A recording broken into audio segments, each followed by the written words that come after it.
का बिल लोकसभा के अंदर पिछले कल लाया गया था और बहुत गहन चर्चा होने के बाद जब वोटिंग का दौर आया तो वोटिंग में महिला आरक्षण बिल पास नहीं हो सका और जिसके कारण महिला आरक्षण की 33% की जो एक प्रक्रिया शुरू की थी उसमें एक बहुत बड़ी बाधा फिलहाल आई है। इस सारी विषय को लेकर के पार्टी ने केंद्र के स्तर पर तय किया है कि इस मुद्दे को लोगों के बीच में ले जाकर के बात करनी चाहिए। जो कांग्रेस पार्टी लगातार कई वर्षों से महिला आरक्षण की बात करती थी, 2023 में लोकसभा में राज्यसभा में बिल लाया गया तो उस वक्त उन्होंने समर्थन भी किया और यहां तक कहा उस वक्त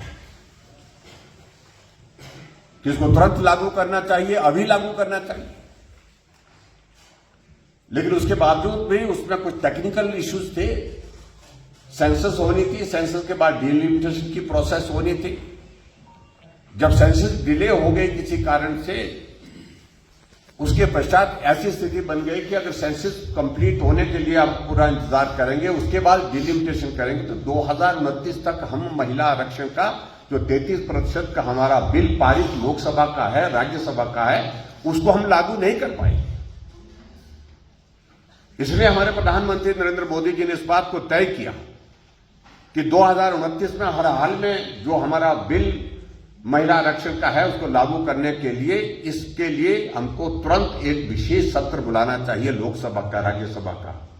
और वो सत्र 16, 17, 18 अप्रैल को यानी कि आज लास्ट डे है उसका बुलाया गया था। बहुत विस्तार से चर्चा हुई। उम्मीद कर रहे थे कि जो हमारे विपक्षी दल हैं वो महिला आरक्षण बिल के समर्थन में अगर पहली बार उन्होंने 2023 में अपना समर्थन दिया है तो अब की बार भी उसको पारित करने में समर्थन देंगे, क्योंकि इसमें कॉन्स्टिट्यूशनल अमेंडमेंट होनी थी और कॉन्स्टिट्यूशनल अमेंडमेंट जब होती है तो उसके लिए 2/3 मेजोरिटी चाहिए और 2/3 मेजोरिटी के लिए हमारी सरकार ने प्रयत्न किया। प्रधानमंत्री जी ने पक्ष रखा, बहुत जोरदार ढंग से रखा और बहुत मार्मिक अपील की कि अपनी बेटियों को, अपनी बहू को, अपनी माताओं को ध्यान में रखते हुए आप मतदान करें और इस बिल का समर्थन करें। और 21वीं सदी का ये सबसे महत्वपूर्ण निर्णय होने वाला था, लेकिन कांग्रेस के नेताओं ने पहले कहा कि हम समर्थन करेंगे 2023 में और उसके बाद अब की बार कहा कि हम इसका विरोध करेंगे। और विरोध की वजह एक ही बात को लेकर के कि सेंसस नहीं हुई है। सेंसस अगर करेंगे तो समय लगेगा, तो 2029 में लागू नहीं हो पाएगी। और उसके बाद दूसरा पॉइंट एक और पकड़ा, टेक्निकल पॉइंट कि भाई ओबीसी की जाति जनगणना इसमें होनी चाहिए और जाति जनगणना का प्रोसेस शुरू कर दिया है। गृह मंत्री अमित शाह जी ने कहा कि भी जाति जनगणना हम करेंगे, ये हमारा कमिटमेंट है, ये फाइनल कमिटमेंट है। लेकिन अभी अगर इस बिल को लागू करना है तो हम अगली जनगणना का इंतजार नहीं कर सकेंगे। हमको 2011 का जो डेटा है उसके आधार पर करना पड़ेगा। फिर और तरह की भ्रांतियां कही कि बिसौत के रीजन में सीटों का डेफिसिट होगा, नुकसान होगा। उसको फार्मूले को भी स्पष्ट किया कि नहीं होगा, बिल्कुल नहीं होगा। हालांकि जितना परसेंटेज वहां पर आज की तारीख में लोकसभा में रिप्रेजेंटेशन का है उससे कम नहीं, उससे थोड़ा ज्यादा ही बढ़ रहा है। लेकिन विपक्षी दलों को, कांग्रेस को विरोध ही करना था, विरोध करना था और विरोध किया।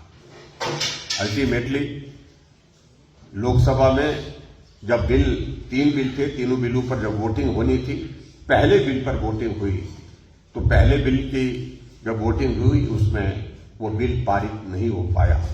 और सचमुच में ये महिला आरक्षण की बातें करने वाले उन कांग्रेस के नेताओं के चेहरे जो है बेनकाब हुए हैं पूरी देश के सामने, पूरी दुनिया के सामने। इसलिए पार्टी ने तय किया कि हम विरोध करेंगे और हम नहीं छोड़ेंगे, इस एजेंडे को नहीं छोड़ेंगे। महिला आरक्षण का बिल लाया है तो उसको पारित करने का हमारा लगातार जो है कमिटमेंट है, वो हमारी लगातार हमारा संघर्ष रहेगा।